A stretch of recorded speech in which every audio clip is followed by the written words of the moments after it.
দেখেন বন্ধুরা, আমি কলার মোচা বাইরে নিয়ে এলাম।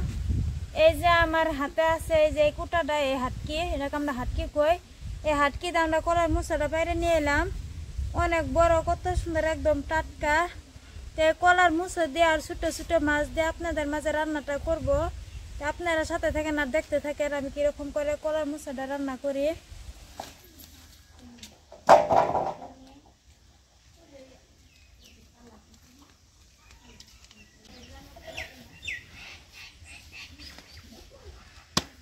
একদম টাটকা মোচা। এই মোচা এখন আমি এরকম করে এড়াই নিব, ইলে বাতি ইলে নিব না। এই মোচা এরকম করে আমি এড়াই নিব, আর এগুলো বাতি এগুলো নিব না। তো এখন দেখি আমি এড়াই কিরকম বাড়া। এইগুলো লেওয়া যাব, তাও এরকম করে আমি বেছে নিব। এই মোটা অংশটাও ফেলে দিব, এরকম করে বেছে নিব আমি।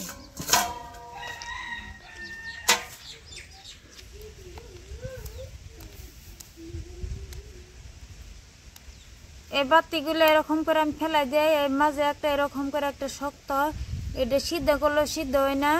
এরকম ফলে কুমড়াখানি আমি নিয়ে নিতেছি।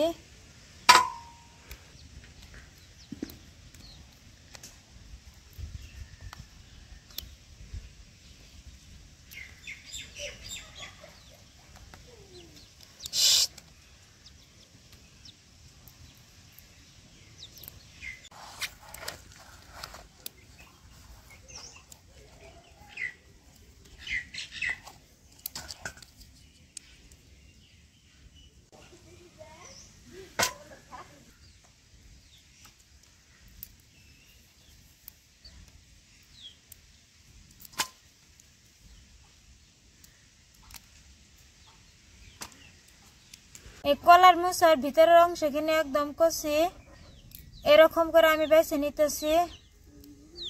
এই শক্ত এটা আমি এরকম করে ফেলাই দিব, আর এইগুলো খোসা ফেলাই দিব না।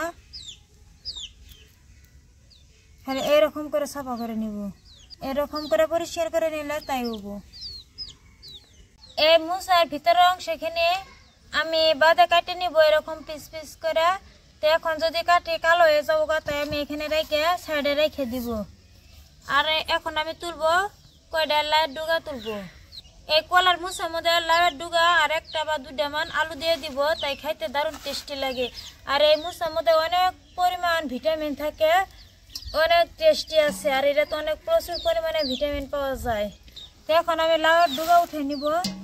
এই লাউটা বস বানানি হবো, যাতে বড় হয়ে এর মধ্যে যে গুটিগুলো একদম অনেক বাড়তি হবো, তখন এই গুটি থেকে আমরা বিছন সংগ্রহ করব। তখন ওই গুটিটা লাগাবো, তখন আবার এরকম লাউ গাছ হবো। তাই এরকম করে বস বানিয়ে রাখছি। এই বসটা অনেক বড় হবো। তো এখন আমি কয়টা লাউয়ের ডুগা উঠাবো।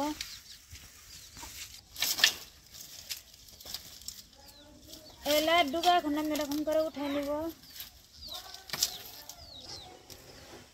এই লাউ গাছটা পোকায় কাটে দিচ্ছে, তাই এরকম করে আমরা গেছে গা আমি ডুগাগুলো উঠাই নিতেছি।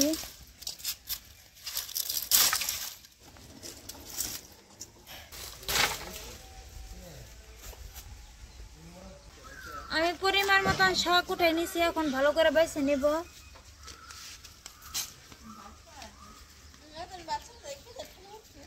এই লাউ শাক আমি পরিষ্কার করে বেছে নিব, কিরকম ভুসি এরকম করে আমরা ফেলাই নিব।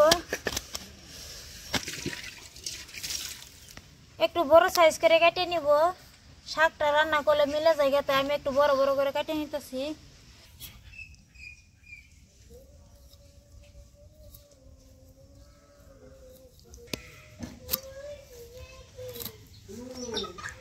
এই লাউ ডুগা আমি এরকম করে পরিষ্কার করে নিব, এরকম উপরের আঁশটা আমি ফেলাই দিব।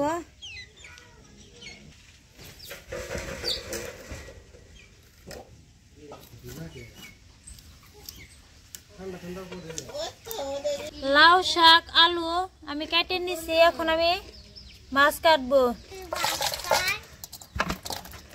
কত সুন্দর ছোট ছোট মাছ, ছোট ছোট জারফানি কই, পুঠি, চিংড়ি মাছ, মলা, দারকিনা সব মাছই আছে মিশালা। তো এই মাছগুলা আমি পুকুর থেকে মেরে নিছি, এখন আমি কাটবো। আজকে কলার মুসা দিয়ে ছোট ছোট মাছ দিয়ে রান্না করব। এই চিংড়ি মাছ আমি এরকম করে বেছে নিব।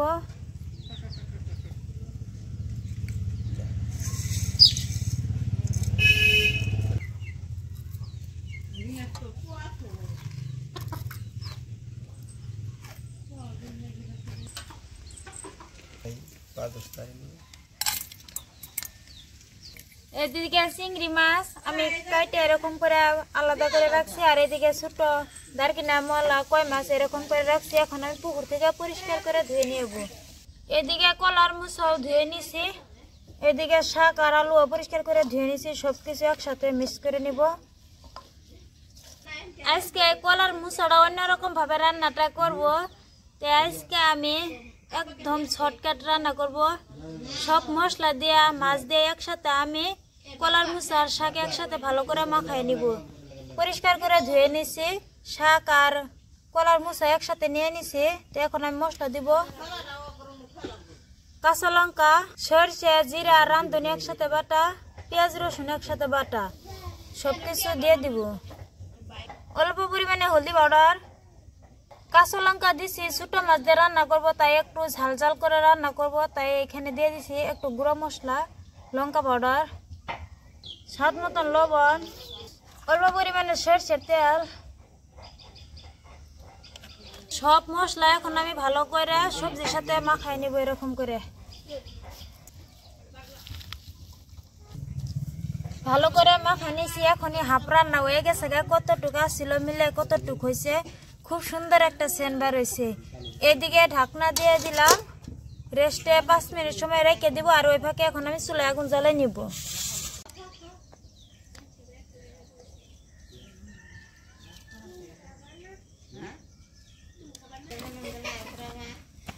কড়াই আগে বসে রাখছিলাম, গরম হয়েছে। কড়াই দিয়ে দিব সরষের তেল। তেল গরম হয়েছে, এখন দিব গোটা জিরা। ফিরে এলাম 5 মিনিট পর। কত সুন্দর হয়েছে। এখন আমি সুন্দর দিয়ে দিব।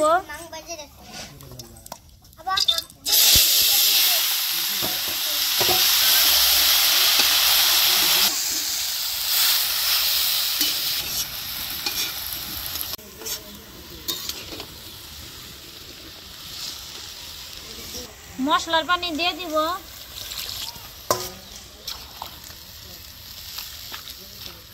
মশলার পানি দিয়ে দিছি। তো এখন ঢাকনা দিয়ে আমি ভালো করে কষিয়ে নিব। আমি 5 মিনিট সময় মতন ভালো করে কষিয়ে নিছি। এখন ঢাকনা তুলে দেখব। কত সুন্দর করে আমি কষিয়ে নিছি, একটু পানি নিয়ে আমার কষানি হয়েছে।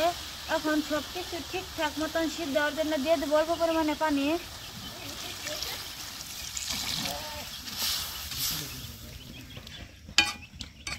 আমি পানি দিয়ে দিছিলাম, ফুটতে শুরু হয়েছে। তো এখন আমি মাছ দিয়ে দিব এরকম করে উপর দিয়ে ছিটিয়ে।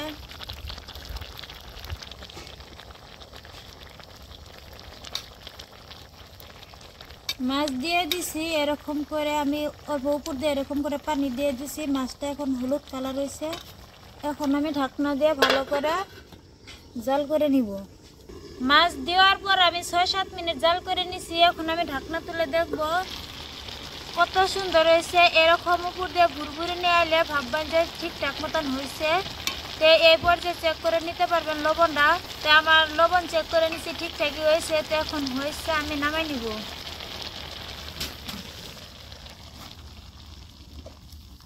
দেখেন বন্ধুরা, চিংড়ি মাছগুলো কত সুন্দর হয়েছে। শাকটাও কত সুন্দরভাবে সিদ্ধ হয়েছে, ডাঁটাটাও কিরকম সিদ্ধ হয়েছে, সিদ্ধ হয়ে গলে গেছে গা। আজকে তো আমি রান্না করলাম একদম ঝটপট, খুব কম সময় রান্নাটা করলাম। এরকম করে যদি আপনাদের হাতে অনেক কাজ থাকে তাহলে এরকম করে ঝটপট রান্না করবেন। কিন্তু শাক পাতা কলার মুসাটা এরকম করে মাখায় রান্না করলে খেতে দারুণ টেস্টি লাগে। আপনারা অবশ্যই এরকম করে ঘরে রান্না করে আমাকে কমেন্ট করে জানাবেন আমার রান্নাটা কিরকম হয়েছে। আর আপনারা কি রান্না দেখতে চান কমেন্ট করে জানাবেন। আশা করছি আজকের এই রান্নাটা আপনাদের কাছে অনেক অনেক ভালো লাগছে। প্লিজ ভালো লেগে থাকলে লাইক, কমেন্ট, শেয়ার, সাবস্ক্রাইব করবেন। সবাই ভালো থাকবেন, সুস্থ থাকবেন। আল্লাহ হাফিজ।